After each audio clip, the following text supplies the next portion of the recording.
Hey folks, MasakoX here. Happy holidays everyone! Whilst things have been rough for Chi-Chi in recent parts, we're hopefully going to see some glimmers of hope for the likes of the Son family, and hopefully some ideas of them not getting ideas above their station, which results in ridiculous jaunts across space. All of this coming from the notion that Goku's partner could become a Dragon Team member and ingratiate herself into the main roster and provide something unique, thanks to a witch wanting to bring her own hermit brother down a peg or two. And oh yes, to bring magic into the main story in a rather extraordinary way. Would it be something quite compelling? Well, I shall leave that to you fine folks to decide, quite frankly. In the last part, we set about figuring out what could happen on Namek, with Gohan having stowed away to follow this then idol of his and hero, Vegeta. Yes, it got weird thanks to his impressionable little mind. However, that obsession quickly fell away when Chi-Chi was able to show off her own gains, as well as everyone else when they got to Namek as well. And she got her revenge on Vegeta for corrupting her son's mind, which also reverted him back to their way of thinking, and him starting to come back away from the Saiyan mentality somewhat. Thanks to them doing gravity training all together on the way to Namek, and getting there slightly earlier in the story, the gang were able to all get their potential unlocked, except for Krillin who stayed behind, and even Goku got this as well, since Chi-Chi's influence and more laid-back nature made him less apprehensive and loathing of ill-gotten gains. It also meant Frieza didn't have enough time to call the Ginyu Force, because they were so strong, and he had to take them on himself, and apply his ire directly to the chest plate of Gohan, whom he mistook as a trophy of Vegeta, and not realise his parents were right there, and he didn't want to nettle these two. After all was said and done, we found ourselves now facing Cole on Earth, but some random guy has just chosen to show up, but it isn't Trunks. The young man stared Cole down with great menace, but the king paid no mind to this random assailant. He wasn't that bothered about this one. After all, Cole's power far exceeded Frieza's when he was in the mood for it. But wait, what's that golden power he was wielding? Oh, that was unexpected. After all, Frieza wasn't around to tell him about the Super Saiyan power since he was reduced to powder on the Namekian world. And then there was the sword. Instead of Frieza being turned into meat pie filling, Cole got that particular treatment, and guess who was there to witness it? Zarbon and Dodoria. They were lucky to be alive after Cole blamed them personally for letting his son die. But he had shown them mercy because they were so weak, and providing some valuable intel about the Earthlings. But now that their benefactor was gone, and the Dragon Team had now vastly outclassed them, they immediately gave the order to the rest of the men to retreat, and that mothership flew away faster than was possible. But the man didn't care. He let them go. Clearly he had other things on his mind. As did another occupant who had been in Zarbon and Dodoria's care, and had used this time to escape. Since there was so much calamity going on, Vegeta had made a break for it, and rushed off into the desert, keen to get some distance between himself and Chi-Chi for the moment. When he sheathed his sword, he looked over to the Dragon Team group and his face was a mixed bag. Unlike Trunks, he genuinely looked happy to see them. He wanted to tell them something, but he didn't look particularly overjoyed to be there, like he was forced to do what he did. He walked over to Goku and Chi-Chi and introduced himself as Goten, when he had pulled the two of them away. In this timeline, future Goten is less cautious when it comes to how time travel worked, him being more cavalier than Trunks was in his timeline. He told Goku and Chi-Chi that he was their kid from the future, the second one, and that in 3 years' time, there would be androids that come to destroy their way of life from the remains of the Red Ribbon Army. Both of them were horrified to hear that Commander Red had one last surprise in store for them. But this wasn't Red's mission. It was his chief scientist's, Dr. Gero, who was the brains behind this particular operation. Goten then explained that Goku succumbed to an interstellar heart virus, but in this time, since he was out in space for less time, since he didn't go to Yardrad, the viral load the Saiyan had was far less than the original story. All this meant that it struck later on, a few years later than it did in the history of Trunks' timeline. It meant that Goten had been born, and had been a little kid, Gohan a teenager, when Goku succumbed to the virus's effects. There was an antidote now for it, which Chi-Chi took for safekeeping, keen not to lose her husband here. It meant that the devastation 17 and 18 had inflicted upon the world had been lessened, but it was catching up now since he had passed. And as for future Chi-Chi, all of this had proved too much for her. Not only had Goku died from an outside influence, but her entire family had been torn apart, all for reasons that future Goten was not yet willing to reveal at this time. Needless to say, it was too much. She had lost her ability to use her magic when Goten went silent, and not hearing from her boys, ever, either of them, had caused her to sort of go insane. It's a long story, whatever the case. It's important that you all train to ensure that doesn't happen here. It's good to see you, Mom. Dad. He then looked to Gohan in the distance and scowled, not saying his name.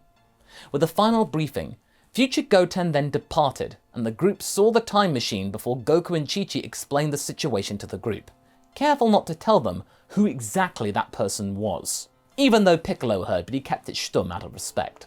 So the training began. But not long after that, Vegeta made himself known to Bulma at Capsule Corp.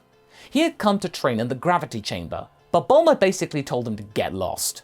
Vegeta told her he had nowhere else to go, and the only way he could try to regain any sort of pride and dignity was to claw back the deficit in power he had with the Dragon Team. Besides, Frieza's empire is still out there. Zarbon and Dodoria survived, and they will stop at nothing to find a new way of coming back here, of blowing up the planet without you even having a chance to defend yourself.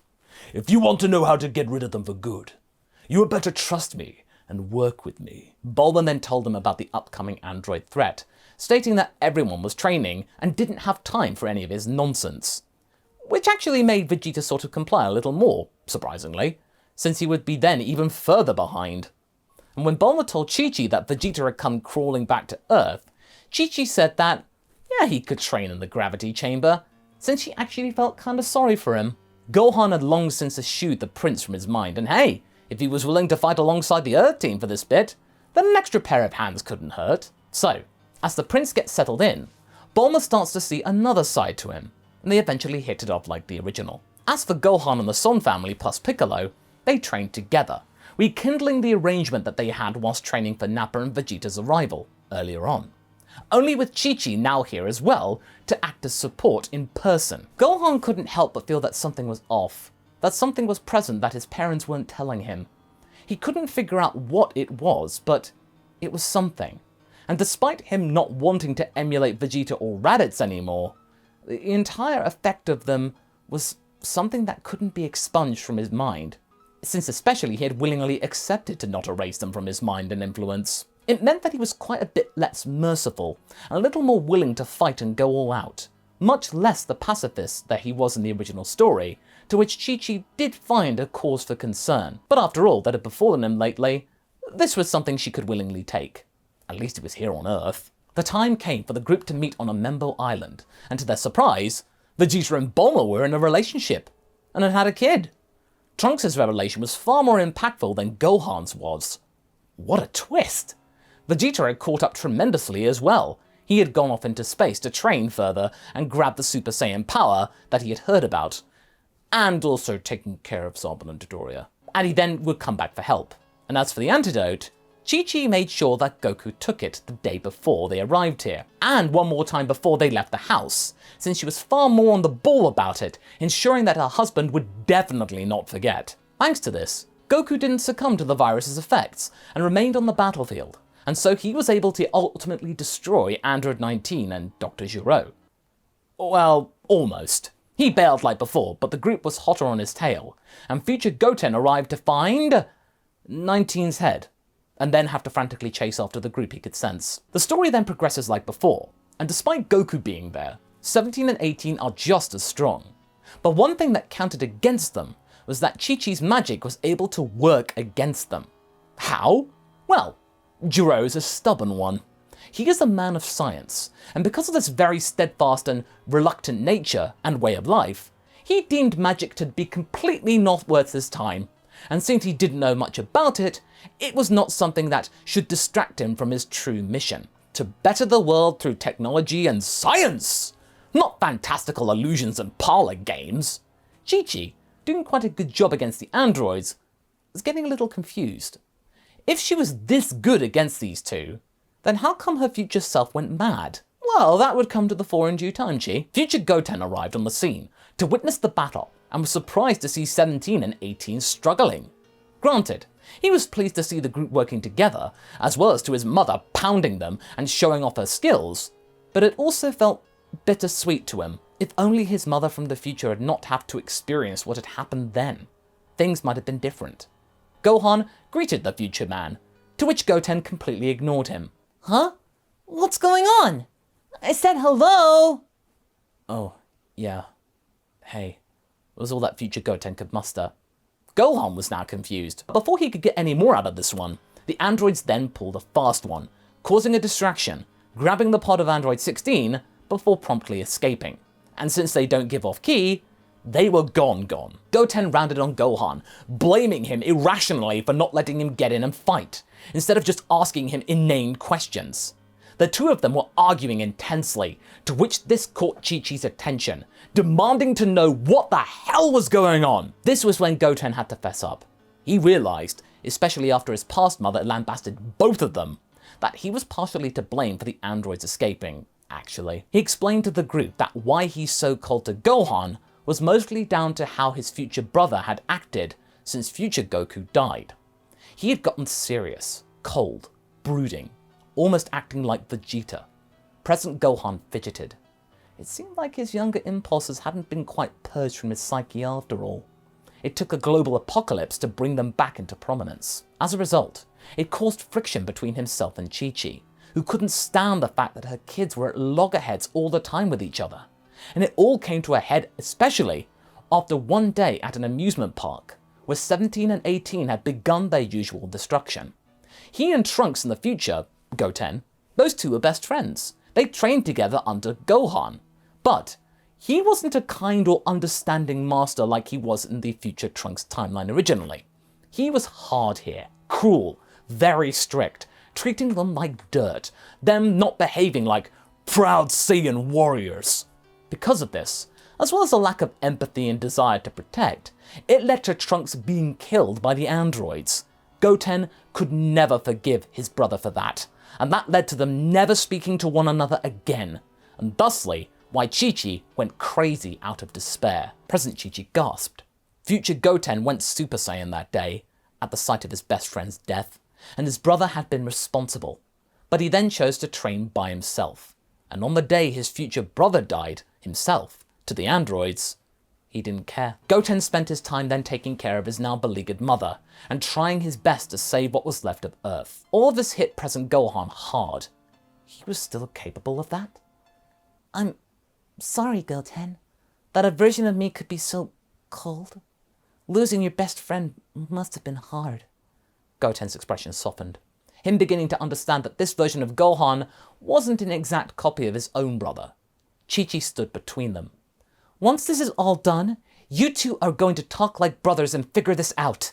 I know you can't fix what you had with your future sibling, but perhaps with my Gohan, you can find at least some solace and rebuild stronger. Do you think you can do that?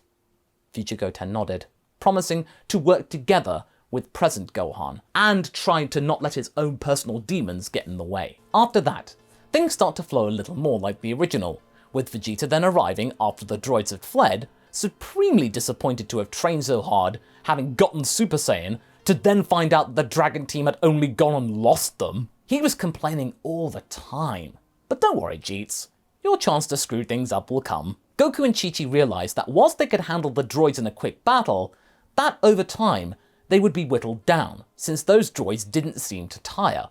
They then hit upon the idea of the thing that once got the better of them back in the day, when they trained with Kami, the Room of Spirit and Time.